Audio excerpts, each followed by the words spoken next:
Now, the alcohol industry is taking proactive steps against a potentially devastating third wave in the country. Next week is a long weekend and we might see more people get infected, and we've been warned about a third wave. It's now made recommendations to government on alternative measures to ease pressure on hospitals during Easter and in April.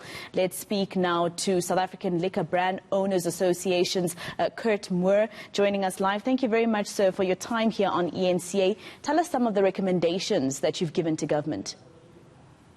Yes, good morning and thank you for having us. We've made some recommendations to government. Based on what scientists are predicting, there will probably be another surge in the COVID infections, and obviously will result in pressure on hospitals.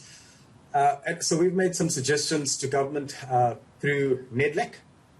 Some of the measures that we've suggested is that we could possibly reduce or go back to a curfew of 11 p.m. to 4 a.m. From what it is now. Also look at reducing capacity and limits on gatherings. I think it was under adjusted level 3, where it was 50% of the capacity with a maximum of 50 people for indoors and 100 people for outdoors.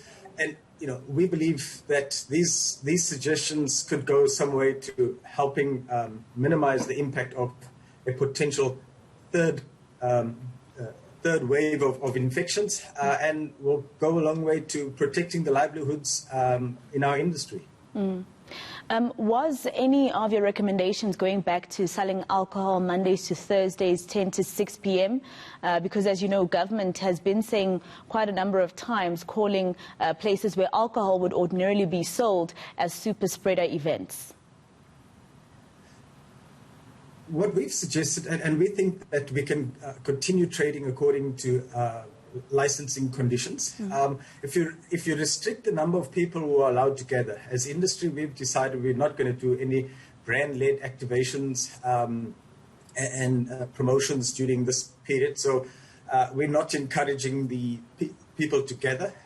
So we think that we can still continue, but we haven't made a suggestion to the government that we reduce the number of hours. We also thought that given the difficulty that the tourist sector finds itself in, we did not request government to prohibit movement for interprovincial movement, because we think that the hospitality sector, just like the industry that we're in, has been severely impacted by the bans from over the last year.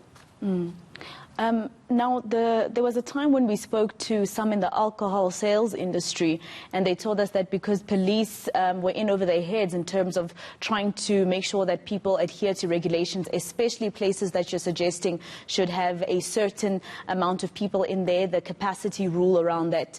And some in the alcohol industry said that they would be taking patrollers, that they would be paying to help the police ensure that people adhere to regulations. Will you be doing this with the police maybe during these long weekends that we're going to?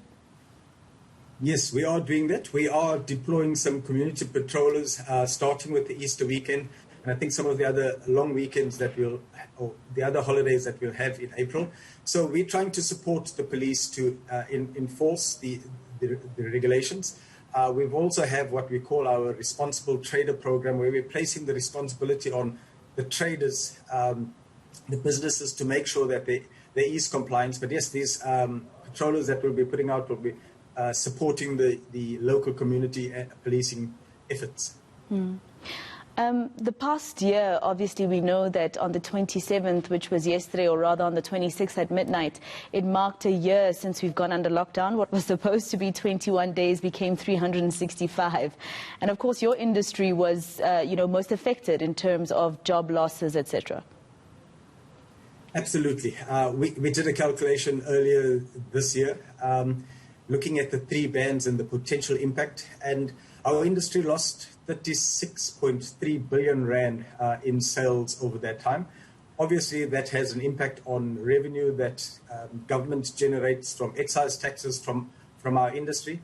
And it put 200,000 jobs at risk, is the assessment that we did earlier this year. And that's devastating for our industry. All right, Kurt Moore, thank you very much for your time here on eNCA. That was Kurt Moore from the South African Liquor Brand Owners Association.